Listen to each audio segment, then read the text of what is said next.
हाफजाबाद पिंडी Bhatia police महकमा के हालिया साहिवाल के वाक़े पर सबक सीखने के बजाय शहरियों पर तशद्दुद और गुंडागर्दी में इजाफा। हाफजाबाद के नवाही गांव चक्कीवाला में पुलिस का भारी नफरी के हमरा शरीफ शहरी के घर की चार दीवारी फलांकर औरतों, बच्चों और मर्दों पर तशद्दुद और पुलिस गर्दी के बाद जाते जाते शहरी के घर से 2 मोटरसाइकिल और नकदी ले उड़े। मेरे नाम है चक्की वाले दे रहने वाले हैं।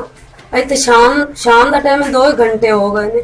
पुलिस आई 3 डाले बरीक के और साडे जंदरे दिते ने कदा तो ना धक्का मारना ने। बच्चे मेरे छोटे छोटे ने स्कूल जांदे ने, जाके ना मोटरसाइकिल खिलारे ने।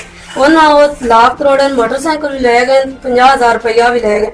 पुलिस दे 2-3 डाले भरे ने। मेरे बच्चों नाल भी बड़ी ज्यादती की ने, मेरे नाल भी बदतमीजी की।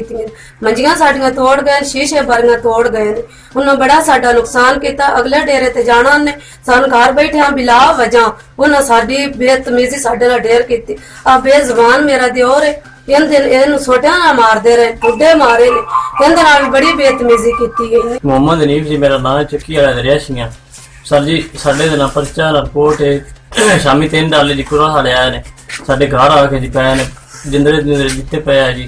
कदा त्रक के साडे घर वाड़े आए, बड़ी ज्यादती जी की। साडे नाल 3 बच्चे साडे जी स्टूडेंट, उन्होंने मोटरसाइकिल 2 खड़े है, उन्होंने लाख लूख करोड़ के भी लै गए जी। साडा नुकसान ढेर सारा कर गए, 50,000 रुपया भी लै गए।